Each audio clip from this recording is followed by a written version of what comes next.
Happy Wednesday morning, BookTube. I got up nice and early to do this tag.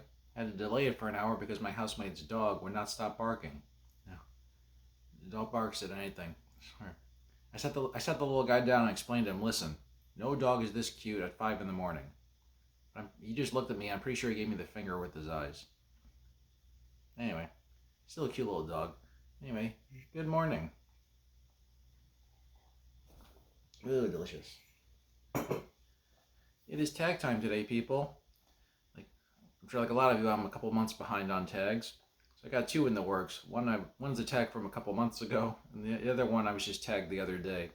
Let's catch up on some of these tags, shall we? Okay, so this is an original tag called the Audiobook Tag. It was created by our friends, the Book Buds, the Joe and Mary. I was tagged by them to do this. So we got 1, 2, 3, 4. There are 8 prompts, and of course the 9th prompt always being to tag other people. Let's see. Let's get started here. The audiobook tag. My question's ready to go. Okay. Number 1. Do you listen to audiobooks? Yes. Very simple. Love them. Okay. Number 2. Has your use of audiobooks changed over time? If so, how?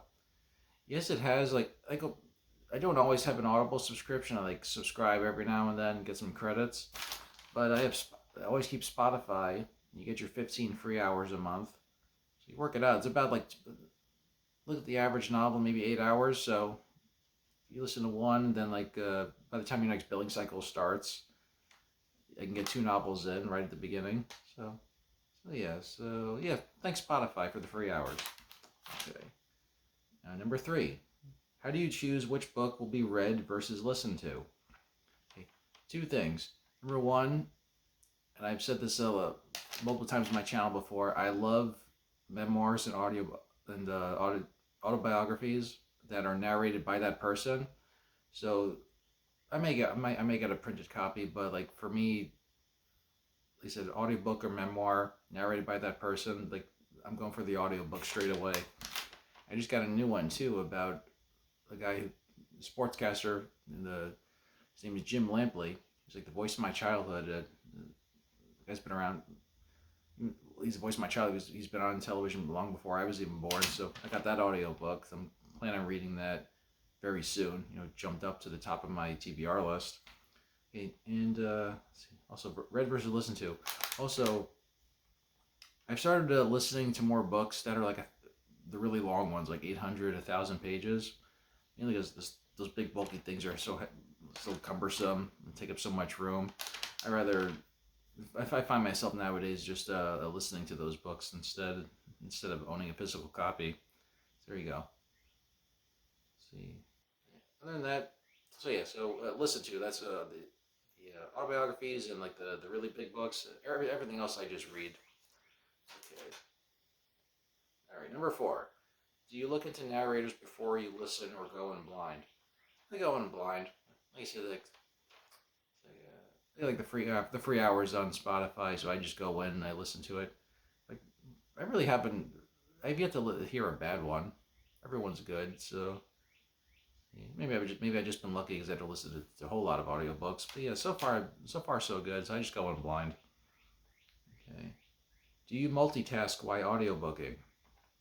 No, I treat audiobooks like listening to a program, like a TV show. I don't really multitask. I kind of devote my attention to it. Don't want to miss any details. Same like my audiobooking, podcasts and whatnot. I kind of like to devote my time to it. If anything, I listen to one as I'm sitting down eating. So I don't really consider that multitasking, but yeah, there you go. Okay. All right, number 6. This is a long question. If you're reading a series and you listen to the first book, would you ever switch to reading a later book, or do they all now need to be listened to? I'm indifferent. It makes no difference to me. If I listen to one, read one, I'm still consuming it in my head. So it makes no difference to me. So I guess they said if it's short enough, I'll get my free hours, or I'll use an Audible credit. See, or sometimes you buy a used bookstore. I guess it comes down to the pricing too. You buy a good, really inexpensive used copy. Maybe it's on sale as an audiobook. So I guess the sale price is what it comes down to. So in terms of do I have to listen to them all or read them all? It makes no difference to me. Okay. Number 7. What percent of the books you're consuming currently are audiobooks? I haven't done like the exact math in my head, but if I had to guess, it would probably be like 60% reading, 40% audiobooks. Yeah, that's about right. 60-40. So 60% reading, 40% audiobooks. I mentioned before too about like the massive books. I recently got two biographies on audiobook. It was Grant by Ron Chernow and David McCullough. David McCullough's big book about John Adams. I got the audiobooks for those. Those are massive books. The Grant one takes like 2 days of audio, 2 days of listening time. So let's see. Yeah. Like over the years, I've been listening to a lot more audiobooks than I thought. Okay. And final prompt here, number 8. Do you have a favorite narrator or a favorite book that you enjoyed in the audio format? Favorite narrator. Okay, I'll give you 2. One is named George Guidall. He narrates the Walt Longmire mystery series. The guy's just got a fantastic voice. He does such a good job. And I believe he narrates 6 of the 7 Dark Tower books by Stephen King. And like I never really I never experienced that before, but then I just happened to see his name on that first book one, The Gunslinger. So for his name alone, that's why I listened to it. And also, another guy, I have a copy here. Be right back for you. Okay, one man, there's another narrator. He's just started doing audiobooks the last few years. The man was born to do audio, and I mentioned this before on the channel, I'll say it again. You have Michael C. Hall, this guy here, who played Dexter, one of my favorite shows. If you ever seen the show, you know Dexter's inner monologue, his inner thoughts, is such an important part of the show, and it's one of the best parts of the show, in my opinion. So essentially what the guy's doing is narrating. And in recent years, part of the question was a specific audiobook that I enjoy listening to. He did performance narrating, but he went beyond, I call it performance. He did Pet Sematary by Stephen King. His voices, and he did all the voices for like the little characters and whatnot. Like I said, he wasn't just like reading off a page. Like he gave like an epic performance in the whole thing, and it really changed my experience of that. Everything. I think if I had just read Pet Sematary without, oh wow, I really liked it, it went to a whole new level because of this man's voice. So, Michael C. Hall. He's done a couple others to his credits too, but that Pet Sematary was something else.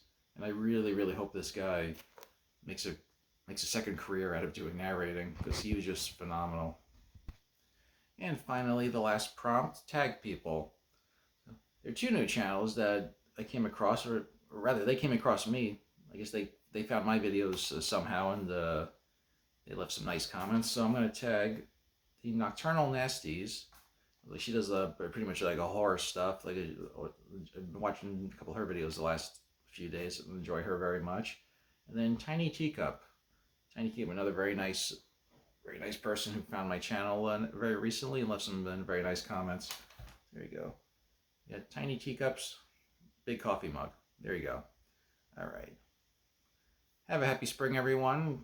Hope it's not raining too hard around the country, wherever you guys are living. All right. Cheers, everyone. Take care.